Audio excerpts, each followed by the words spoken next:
Bonjour mes chers passionnés de finance. On veut tous réussir et dans chaque domaine, il y a des gagnants et des perdants. Pour réussir, il est essentiel de connaître les traits des gagnants. C'est pourquoi aujourd'hui, j'ai rassemblé des vidéos qui explorent la différence entre ceux qui rêvent du succès et ceux qui s'y engagent vraiment. Et ce ne sont pas que des opinions. Elles viennent de ceux qui ont déjà atteint le succès. Plongeons dans le sujet et écoutons-le. Je vais vous révéler le seul secret qui distingue les gagnants des perdants. Si ce billet de 50 $ était à prendre, qui l'aurait remporté? Merci.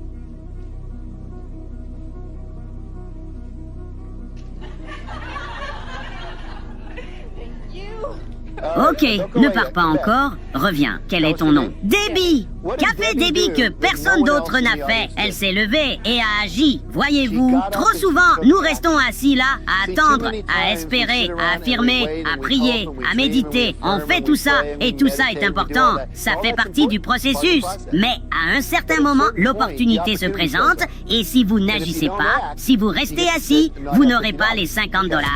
C'est un conseil tout simple, mais crucial. Peu importe à quel point vous désirez quelque chose, vous ne l'obtiendrez pas sans agir. D'ailleurs, j'ai négligé ma roue d'exercice, mais aujourd'hui, je la reprends pour atteindre mes objectifs de perte de poids. Alors, ne vous contentez pas de planifier, agissez les amis, et ne manquez pas votre chance.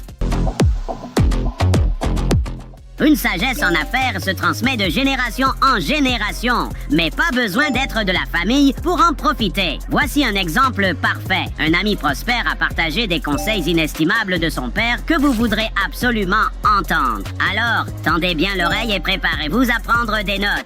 Dernière chose, mon vieux est mort quand j'avais 26 ans. Il m'a laissé 2 leçons que je vais vous partager. La première, c'était, peu importe que tu vendes des trombones ou des locomotives pour gagner ta vie, les gens achètent aux personnes qu'ils apprécient. Ce monde est trop standardisé, souviens-toi. Les gens achètent aux personnes qu'ils apprécient. La seconde, c'était de contrôler les contrôlables. C'est tout ce qu'on peut faire.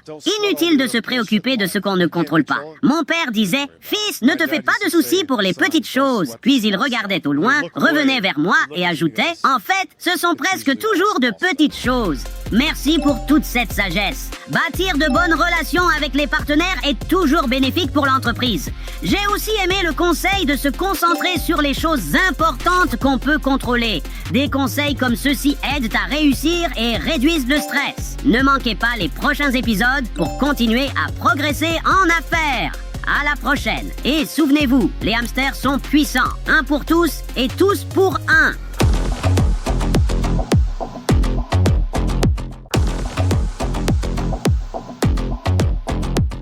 Salut, les passionnés de finance. On rêve tous de faire de gros achats, pas vrai? Mais pour ça, il faut maîtriser les outils financiers, notamment les dépenses.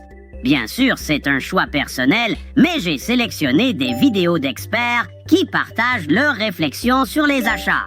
Plus d'infos, meilleures décisions, restez à l'écoute. Si vous ne pouvez pas l'acheter 2 fois, ne l'achetez pas une fois, ou même l'acheter 3 fois, ou 4 fois, ou 5 fois de suite, ne l'achetez pas une fois. Quand vous regardez le prix de ce que vous essayez d'acheter et que vous gagnez 100 $ de l'heure, et que vous envisagez un achat de 500 ou 1000 $, travailleriez-vous 2 jours pour l'avoir? Probablement pas. Est-ce que je travaillerais 2 jours pour sortir avec les gars 3 heures samedi? Je préfère ne pas travailler. Le problème, c'est que chaque fois, je me disais que je préférais ne pas travailler, même si je savais que je ne devrais pas. Une stratégie astucieuse. Je pourrais l'appliquer à mon régime aussi. Avant de manger un autre morceau de fromage, je penserai au tour supplémentaire que je devrais faire à la roue. Je te dirai si ça marche. Suivre vos dépenses est un excellent moyen d'économiser et de prospérer. Mais que se passe-t-il si vous recevez une grosse somme d'argent et que vous vous sentez prêt à dépenser sans fin? C'est une illusion, mes amis. Et voici une vidéo pour le prouver. Pourquoi continuerait-il à me couper les cheveux s'il avait gagné 1 million de $? Finalement, j'ai eu le courage de lui demander « Pourquoi tu coupes encore des cheveux ?» Il m'a répondu « Mec, j'aurais aimé parler finances. J'ai eu l'argent, j'ai remboursé le prêt de ma maison, celle de mon gosse, on a acheté des voitures neuves, emmené tout le monde en croisière et j'ai mis un peu de côté pour ma retraite. Il a dépensé tout son argent et il devait encore travailler. Il s'est dit, si quelqu'un m'avait calmé, j'aurais pris le $1 million, acheté un immeuble de $4 millions qui génère des flux de trésorerie et je n'aurais jamais eu à travailler un jour de ma vie. Et j'ai dit, je sais, mais au lieu de ça, il me coupe les cheveux. Une histoire triste, mais pleine de leçons. Si vous avez économisé, ne foncez pas dépenser tout sur des luxes. Mieux vaut investir dans des actifs qui rapportent. Mais on a toujours besoin de coiffeurs. Ma fourrure ne se toilettera pas toute seule. Ne ratez pas les prochains épisodes pour d'autres conseils et devenez plus astucieux en finance. Rappelez-vous, les hamsters sont puissants, un pour tous et tous pour un. À bientôt!